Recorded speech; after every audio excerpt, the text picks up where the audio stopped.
همراهان وفادار کانال، درود بر شما. توضیح کوتاهی میدم. مهراد که تو لایو مشترکش با سودا گفته بود که دیگه نمیخواد وارد حاشیه بشه و در مورد بقیه صحبت بکنه، در کمال تعجب دیشب در لایوش مفصلا در مورد بهار صحبت کرده و چیزای عجیبی راجبش گفته، اینکه بهار چطور با دسیسه و پلن وارد برنامه شده. حالا خودتون قضاوت بکنید که چقدر از حرفاش میتونه درست باشه. دلم میخواد که از هر نوع حاشیه‌ای به دور باشم و تمام تمرکزم رو رابطه واقعیم خارج از این برنامه است. اصلا دوست ندارم که به یه سری مسائل دامن زده بشه. فقط یه سری چیزا رو لازم دونستم بدم از اونجایی که خب یه سری مسائل کات شده و یه سری مسائل نیست، بیام بگم که اصلا علت داستان چی بوده. ببینید، اول از همه بخوام شروع کنم میخوام با علت اون بحثی که اونجا پیش اومده و تو آشپزخونه شروع کنم که اصلا دلیلش چی بوده که توی آشپزخونه یه همچین داستانی پیش اومد. ببینید، یکی از بچه ها اونجا یه ظرف عسل بود، در ظرف عسل رو نبسته بودن، گذاشته بودن همینجوری روش و من وقتی اومدم از توی چیز کمد بردارم عسل رو از درش گرفتم، درش کنده شد و اون ظرف عسل پر بود کاملا. اون ظرف عسل افتاد و شکست و زمین پر از عسل بود و من داشتم سعی میکردم که اونجا رو مثلا تمیز کنم و یا از ماهرخ آبجوش بگیرم که مثلا آبجوش رو بریزم و تمیز کنم. بعد که دیدم نه نمیشه، خیلی وضعیت وخیم در از این صحبت هاست، سعی کردم که دستمال کاغذی ها رو بذارم اونجا که اگه کسی داره راه میره همه جا پخش نشه این موضوع. این خانوم هی بهش گفتم که خانم محترم لطفاً از اینجا رد نشو، چون وقتی شما با کفشت از این راه میری این عسل رو همه جا پخش میکنی، بعد اون وقت اون بنده خدایی که میخواد بیاد اینجا رو تمیز کنه اسیر میشه. چرا باید زحمت مردم رو زیاد کنیم؟ ما این موضوع چند بار تکرار کردیم ولی خانم توجه نکردن و به چه دلیلی من نمیدونم. مثلا ایشون کاری اونجا نداشتن، به چه دلیلی توی آشپزخونه بودن من نمیدونم. البته خورده الان واضح‌تر بیان میکنم که اصلا چرا اونجا بودن و تلاششون چی بود. ببینید، دوست دارم این لایو رو از اونجایی که صحبت ها مهمه با این سوال شروع کنم که اصلا دلیل نفرت این خانوم از خانم ماهرخ چیه؟ چرا اینقدر نفرت داره و دوست داره که تو هر موضوعی به این خانوم بزنه؟ اصلا موضوعش چیه؟ مگه میشه یه آدم بی دلیل اینقدر نفرت داشته باشه در صورتی که تا اونجایی که من دیدم هیچ چیز خاصی بین این دو نفر نبوده؟ به قول خودشون از اول دوست بودن، طرفدار بودن. چه اتفاقی افتاده که این خانومی که اول میاد میگه ایشون دوست من بوده، بعد یهو اینقدر دشمنی برای چی؟ این نفرت از کجا میاد؟ الان خیلی واضح براتون بیان میکنم. ببینید، این خانوم، من با گذشتهشون اتفاقات و چیزایی که ازشون اومده اصلا کاری ندارم، نمیخوام اصلا به این مسائل بپردازم. چیزی که خود این خانوم به من گفتن که اول از صحبتام میگم، اگه هر چیزی غیر از این هست، اگر این دروغه یا من درآوردی، لطفاً ایشون بیان از خودشون دفاع کنن یا هر چیز دیگه که هست بگید نه من همچین حرفی نزدم.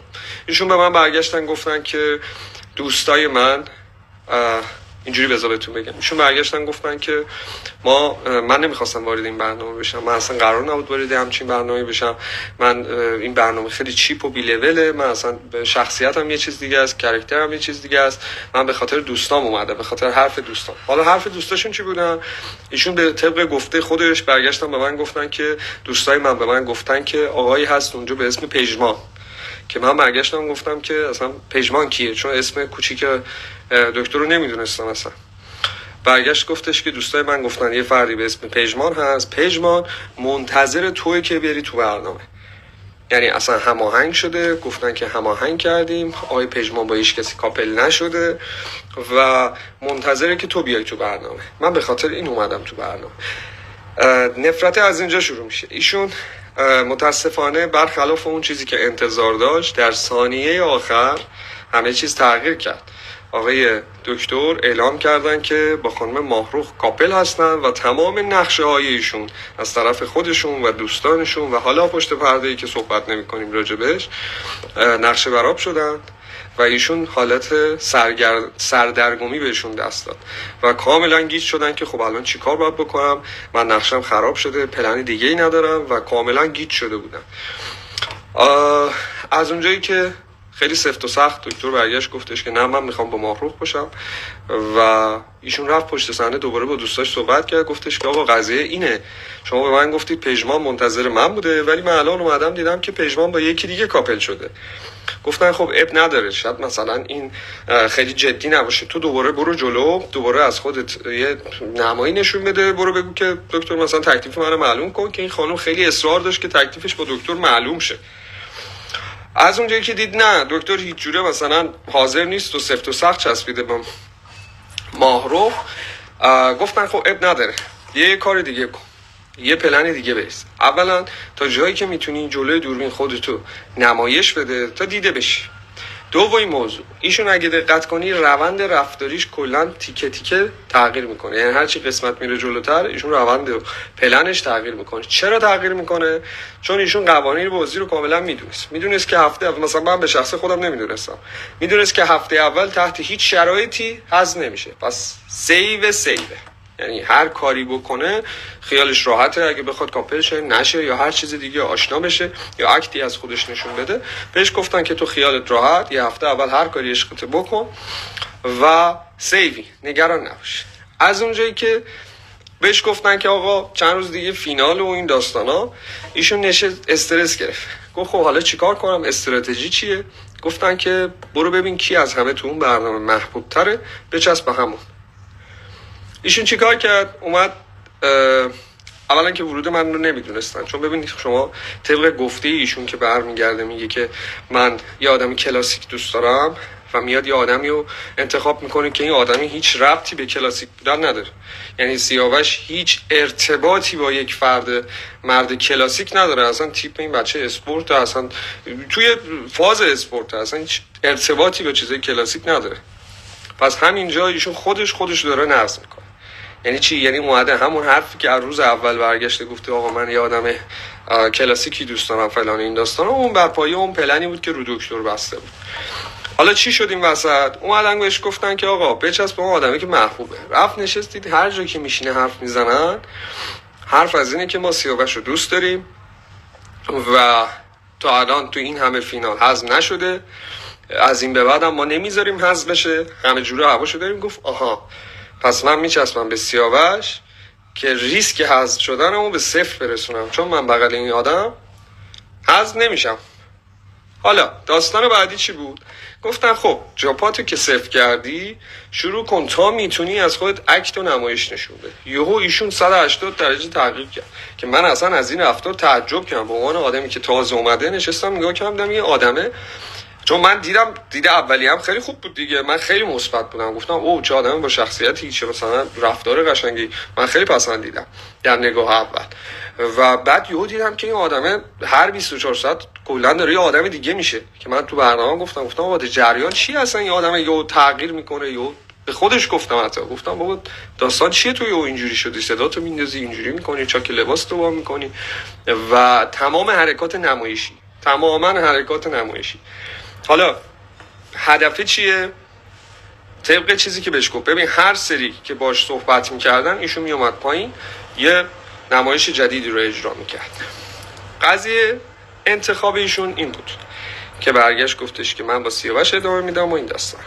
بعد از اینکه آقای سیاوش گوله پلن ایشون رو نخورد و متوجه شد که اصلا جریان این خانم چیه و چی کار میخواد بکنه، برگشت اعلام سینگلی که کرد، دوباره تن و بدن ایشون لرزید. چیکار کرد؟ اومد سعی کرد که به من نزدیک بشه، اومد شروع کرد دوباره نزدیک شدن به من. گفت خب من الان تنها گزینه سینگلی که میتونم اینجا داشته باشم این آقاست، که شما رفتار ایشون رو کاملا با من متوجه میشی. یعنی این خانم تا حالا یک نفر رو لمس نکرده، ولی نگاه کنید تو 1 دقیقه که با من داره صحبت میکنه مدام سعی میکنه که تماس فیزیکی با من داشته باشه.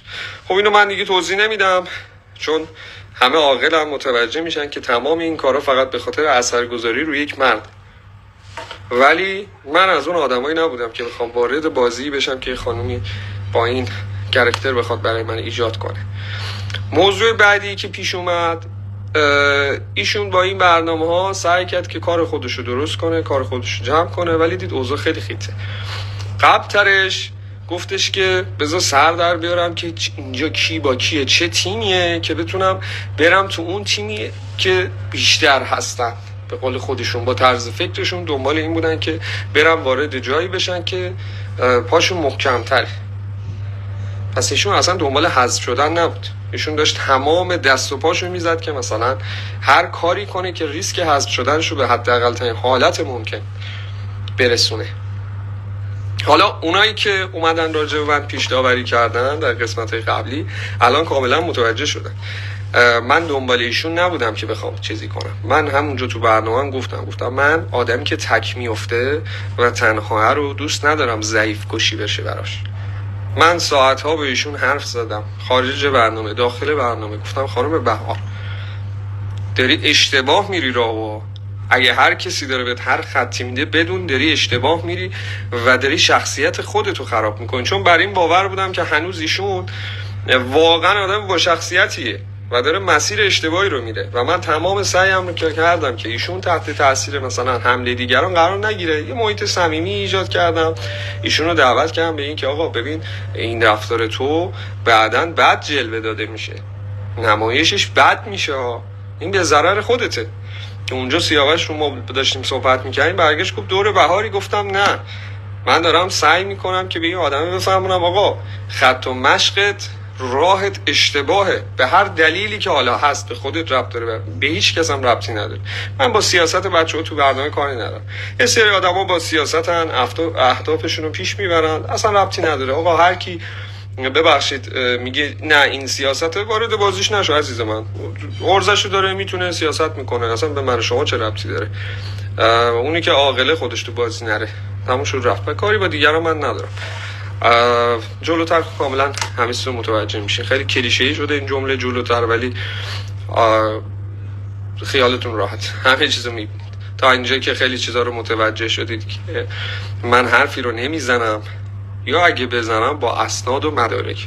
کاری هم با کار کسی کلا ندارم، یعنی تمام تلاشم اینه که اصلا راجع به هیچ کسی صحبت نکنم. ولی از اونجایی که سوگند خوردم، قول دادم، اجازه نمیدم هیچ حقیقتی، هیچ واقعیتی پنهان بمونه با دروغ و دغل‌کاری و فیلم و ادا و پلن و برنامه. و بیخیال تو رو خدا، خیلی عادی شرکت کنید توی برنامه، آشنا بشید، اصلا میخواید اکت کنید، نمایش کنید، اوکی، ولی با دیگران بازی نکنید، با عواطف یه ملت بازی نکنید. این حرکت فوله.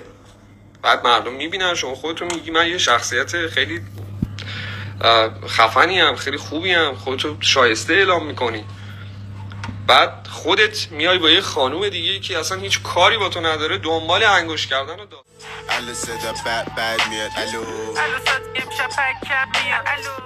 شما هی گفتی برگشتی گفتی کثیفی، اینا توهین به شخصیت یک زنه. وقتی از طرف یک خانوم این رفتار انجام میشه، من فکر نمی‌کنم چیز خیلی پسندیده باشه از نظر هیچ کس. چطور میتونه یه خانوم راجع به هم جنس خودش بگه تو کثیفی؟ چرا این نفرت، این همه نفرت از کجا میاد؟ چرا شما باید این همه نفرت داشته باشی از یه آدم که به هم جنس خودت بیاد توهین کنی؟ بعد میای میگی من طرف حامی حقوق زنانم یا این صحبت ها؟ کدوم حقوق؟ شما خودت نقض کننده حقوق زنانی خانوم. و بعد میای فوش میدی. ببین من خیلی واکنش متفاوتی، من اینجا نیومدم طرفداری کنم از کسی، من کاری ندارم ماخروف در گذشته چه اشتباهی کرده، چه کار درستی کرده، هر چیز دیگه. من اون چیزی که اونجا تجربه کردم رو دیدم رو میگم. شما بی دلیل هی به خانم فرید دیدی ایشون اصلا محلت نمیده، هیچ واکنشی نشون نمیده، هی بدتر کردی، هی فوش رو گنده‌تر کردی، آخر سرم که اون فوش دادی که همه فهمیدن چه فوشی بوده، خدا رو شکر. و باز دیدی که ما آدم با شخصیت بود رفتار کرد. بعد میای توهین میکنی، سطح پیش خدمت رو میاری پایین. یعنی از نظر شما پیش خدمت یک توهینه؟ نه عزیز من، اون پیش خدمت شأن و شخصیتش از امثال شما و شما خیلی بالاتره.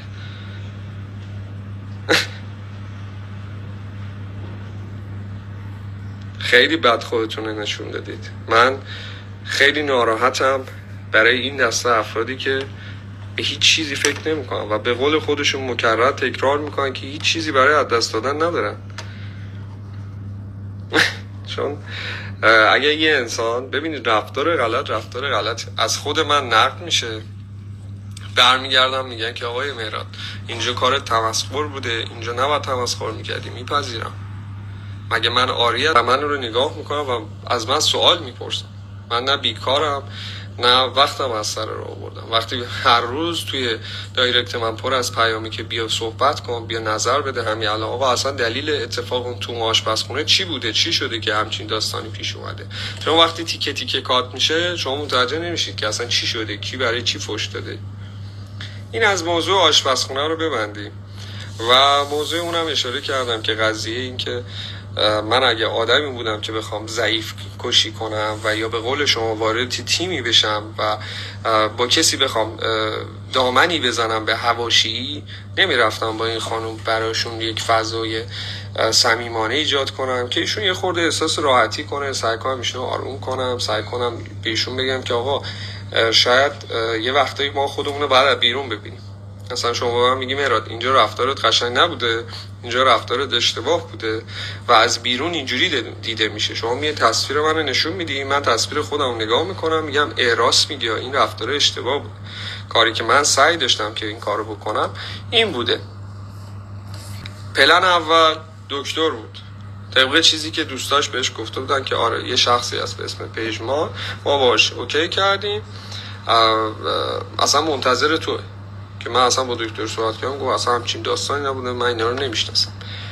حالا رفیقای ایشون از چه طریقی خبر داشتن که همچین شخصی اونجاست و یا سینگل این آمارا رو کی بهش داده، دیگه اصلا من وارد این مسائل نمیشم، کاری من با این حواشی ندارم، اصلا به منم ربطی نداره، من چی کار دارم. ولی قطعا یکی از اون تو بهشون آمار میداده که همچین آقایی هست با این وجنات و تو خیلی به این آدم میای، به نظرم وقتشه که اینجا استار بشی و پلنایی که قبلا به راجبش صحبت شد. و وقتی دید که اون پلن جواب نمیده گفتش خب پلن بعدی چیه؟ پلن بعدی پیدا کردن تیمه، اینا رو بخش میکنم که بعدن که ضبط میشه کسی اذیت نشه واسه فهمیدنش. پلن بعدی پیدا کردن یک تیم خوب و قوی که همه دوستش داشته باشه. پلن بعد از اون یه پارتنری که همه دوستش داشته باشن که حزم نشه. بعد از اون پلن آخر پلن تهاجم، حمله مستقیم. برای چی؟ برای دیده شدن. چه دلیلی داره شما به این بپری به اون بپری؟ اینو نمیدونم چیز کنی. شما خودت میگی من آدم محترمیم، تا حالا به کسی بی احترامی نکردم. این مثلا یه کسی میاد یه همچین حرفی میزنه که یه همچین فوشی، اصلا چجوری یه همچین فحاشی از دهنه خانم میاد بیرون، بعد میگی که من خانم با شخصیتیم. مثل این که از دهن من مثلا ادعای شخصیت هم میشه، بعد از دهن من فوشی رو بشنوی و هم جنس خودم یا اصلا به جنسی ساعت داره عوض میشه. هر 24 ساعتی که میگذره من دارم یه اکت جدید از این آدم میبینم. چرا؟ به چه دلیل؟ و کاملا اگه دقت کنید زیر ذره بین ببرید ایشون گیج بودن ایشون رو کاملا متوجه میشید، چون پلنش به هم خورده و یه جورایی داره دست و پا میزنه از هر طریقی بتونه نهایت استفادهشو ببره. خوشبختانه بیننده خیلی عاقله، یعنی من کاری ندارم با یه دسته اقلیت، من با اکثریت کار دارم و بقیهشو میسپارم به خودتون و نگاه کنید. خواهشاً این دسته از افراد گول ظاهرشون رو نخورید، گول اکتای نمایشیشون رو نخورید. اینا فقط بخشی از چیزیه که ما دیدیم و شنیدیم و تجربه کردیم. خدا میدونه که پشت پرده داستان چی بوده، که اصلا پشت پرده زندگی کسی به اون ربطی نداره. ولی من لازم دونستم این لایو بذارم، راجع به اتفاقاتی که افتاده بهتون توضیح بدم. در آینده باز بیشتر متوجه میشید و اصلا ایشون خودش پرونده خودش رو جوری میبنده، اصلا ایشون آدم خودزنیه، یعنی خودش رو تخریب میکنه. اصلا برنامه‌اش تخریب شخصیتی خودشه، من اونجا هم گفتم. و میبینید که نظری که میلاد راجع به من داشته، نظری که سیاوش راجع به من داشته، به مرور زمان تغییر کرده. ما همه در نگاه اول ممکنه از یک کسی انرژی خوبی نگیریم و مثلا حال نکنیم باش، یا خیلی حال کنیم باش، بعدا یه چیز دیگه در بیاد. اینه که اون بازه زمانی همیشه مشخص میکنه. من چند تا از کامنت جناب میثم چرا باید اینقدر توضیح بدی؟ چون از من خواسته میشه آقای میثم. من مجبورم و میخوام که به احترام مخاطبم سوالات رو جواب بدم. متاسفانه سفدا جان یه اتفاق ناگواری براشون افتاده که من سریعا حاضر شدم که برم پیش ایشون. یکی از عزیزانشون از دست دادم. برای صحبت آخر بچه، من یه رابطه ای رو دارم که واسم خیلی با ارزشه. به هیچ قیمتی حاضر نیستم کوچکترین خدشه‌ای به رابطه‌ام وارد شه و اصلا دوست ندارم به حواشی پرداخته شه. من در این برنامه شرکت کردم و ثمره من، دستاورد من از این برنامه وجود یه سری افرادی مثل شما که به من لطف دارن و رفیقای خوبی که تو این راه پیدا کردم و کسی که پارتنر و شریک زندگی خودم است. تموم شده رفت. هیچ چیزی دیگه نمیخوام باشه، نه راجع به حواشی. اصلا خب واقعا حوصله این چیزا رو ندارم. بله، پسرداریشون فوت شده متاسفانه. من راجع به مسائل دیگه ای که در جریان نیستم نمیتونم نظر بدم. پیشنهاد خانم نگار و آقای دکتر من اینا رو نمیدونم، نبودم که بشنوم. چرا باید چیزی رو بیام بگم که من بودم یا نه؟ من گفتم که آقای مهدی که قرار نقد بشه برنامه، ولی وقتی میبینم که میام صحبت میکنم، میام حرف میزنم، یه سری چیزا رو واضح نمایش میدم و یه سری افراد میان به جای اینکه بگم آره حق با تو، آدمه مثلا شخصیتش اینجوریه، یا میگن که نه آدم خوب کرده. خب چه نقدی برای کی؟ کس بهت پا نداده در موردش حرف میزنی. اتفاقا راجع به موضوع هم توضیح دادم. اگر بحث پا ندادن و این داستانا بود که زمانی که ایشون کاملا سینگل بودن من خیلی راحت میتونستم با ایشون کاپل بشم، که ایشون هم دنبال همچین داستانی بودن. البته اینم بهتون بگم ایشون از قبل طبق چیزایی که براتون گفتم برنامه‌اش اصلا همین بود که 2 نفر نگه داره. استراتژیش خراب شد. خودتون میبینید و تصمیم میگیرید، متوجه شخصیتتون میشید.